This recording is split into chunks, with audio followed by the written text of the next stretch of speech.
Dentre os descendentes de Judá, ele escolheu a casa de Davi. E dentro da casa de Davi, da linhagem de Davi, ele trouxe ao mundo o Messias, aquele que esmagaria a cabeça da serpente. E a pergunta que surge então é: quando o Messias fez isso?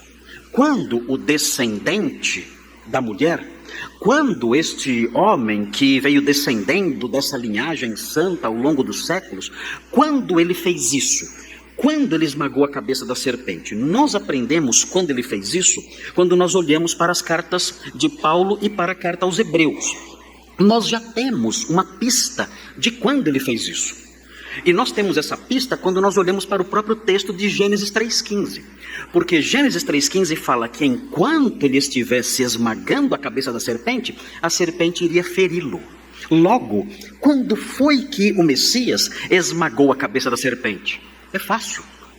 Quando o Messias foi ferido. Quando o Messias foi mortalmente ferido. Quando isso aconteceu? Isso aconteceu na cruz. O que temos então na cruz é a realização, é a concretização do plano enunciado em Gênesis 3,15. Naquela cruz, Jesus esmagou a cabeça do diabo. E enquanto ele esmagava a cabeça do diabo, o diabo, no entanto, o feriu. Mas vejam em que sentido isso aconteceu. Observem o que o apóstolo Paulo diz em Colossenses. Como o diabo foi esmagado na cruz. Veja Colossenses 2. Veja Colossenses 2, veja no versículo 13. O 13 diz assim, falando sobre nós, sobre o que Cristo fez conosco. Diz assim: e a vós outros, que estáveis mortos pelas vossas transgressões e pela incircuncisão da vossa carne. Aqui o apóstolo Paulo fala que o que causava morte espiritual em nós eram os nossos pecados, e a incircuncisão da nossa carne significa que a nossa natureza pecaminosa não tinha sido golpeada ainda. A figura da circuncisão sugere um corte na natureza pecaminosa. Então o texto aqui está dizendo que antes da conversão existiam dois fatores que nos matavam espiritualmente, que nos faziam como mortos apodrecer espiritualmente. E esses dois fatores eram as nossas transgressões e uma natureza pecaminosa, uma carne, uma inclinação pecaminosa que não tinha sido golpeada, não tinha sido enfraquecida, não tinha sido neutralizada. E isso nos dominava e nos matava e nos fazia apodrecer cada vez mais espiritualmente e moralmente. O que aconteceu? Ele nos deu vida, diz o texto. Quando nós cremos em Jesus, essas coisas que nos dominavam e nos matavam, o Senhor reverteu isso e passou a nos dar vida juntamente com Ele, perdoando todos os nossos delitos. Quando nós cremos em Cristo, nós fomos plenamente lavados. Isso aconteceu no momento da nossa conversão. Foi o dia mais importante da nossa vida. Não há um dia mais importante na vida de alguém. Você pode ter conquistado aí a sua casa própria e ter marcado aí o dia em que você assinou a escritura. Você pode ter aí o seu diploma de formação acadêmica e ter guardado na sua mente o dia em que você ganhou esse diploma, o dia da sua formatura. E são dias importantíssimos. Você pode ter marcado aí no seu calendário, decorado na sua mente, o dia que você se casou.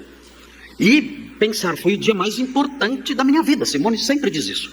Então, você pode ter datas especiais, maravilhosas na sua vida, que marcaram e mudaram a sua vida para sempre. Mas o dia mais importante da sua vida foi o dia em que você ressuscitou.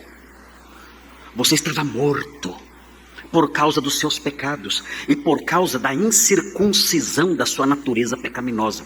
Mas Ele deu vida a você, perdoando todos os seus delitos, todos os seus pecados. Você foi plenamente lavado, purificado, santificado, perdoado, justificado. Isso é maravilhoso. E isso aconteceu com você naquele dia em que você ouviu o Evangelho e creu no Salvador. E nós prosseguimos. É por isso que o crente, ele vibra com essas coisas, ele é feliz, ele tem esperança, seu coração é leve. ele tem alimento espiritual, ele não está morto por dentro, ele tem vida dentro dele. Por isso ele experimenta satisfação, esperança, alegria, ele segue em frente com esperança, porque ele sabe que ele foi perdoado, foi lavado, e ele pode agora viver para o Senhor numa qualidade de vida diferente daquela que ele vivia antes, quando era dominado por suas imperfeições, por seus delitos, por suas manchas. E o texto prossegue dizendo algo mais, versículo 14. Tendo cancelado o escrito de dívida. Nós tínhamos uma dívida que não conseguíamos pagar. E que dívida era essa? A dívida da lei. Nós tínhamos a obrigação de cumprir a lei, se quiséssemos viver. E nós conseguíamos? Não. Era uma promissória muito alta. Esse escrito de dívida era uma nota promissória de valor altíssimo. Nunca ninguém conseguiu pagá-la. Nunca. E o texto diz, ele cancelou o escrito de dívida que era contra nós e que constava de ordenanças. Ele cancelou essa dívida. E como ele fez isso? O texto fala que esse escrito de dívida, essa dívida que nós tínhamos diante de Deus, nos era prejudicial. Nós éramos eternos devedores. Não conseguiríamos jamais pagar essa dívida terrível de obediência aos preceitos de Deus. Mas ele cancelou isso, cancelou essa nota promissória, removendo-a inteiramente, quitação completa. Foi quitada a dívida. O que ele fez? Ele encravou essa promissória na cruz, ou seja, ele rasgou essa promissória por meio da cruz. Não existe mais dívida. Eu não tenho dívidas com Deus. Eu fui perdoado nas minhas dívidas com Ele. E o texto prossegue. E, vejam a sequência.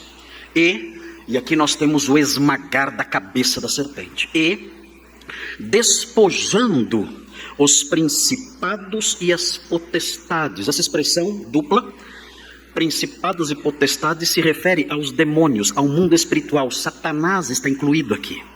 O texto diz que ele despojou o reino espiritual do mal. Como ele despojou o reino espiritual do mal? Ele arrancou servos que estavam ali escravizados dentro desse reino. Ele os tirou de lá. Ele despojou esse reino. Ele arrancou das mãos dos principados e potestades, de Satanás e seus demônios. Ele arrancou de sua mão os seus servos que estavam lá, que éramos nós. Ele despojou esse reino. E ao despojar esse reino por meio da cruz, nos arrancando dos seus domínios e nos levando para o seu reino adorável, ele expôs ao desprezo. Ele zombou deles na cruz. Ele os venceu e os desprezou na cruz do Calvário. O que é isso? Isso envolve o esmagar da cabeça da serpente. Ele venceu o reino do mal e despojou o reino do mal em que nós estávamos ali, sendo escravizados, fazendo a vontade do príncipe deste mundo. Ele nos livrou desse reino.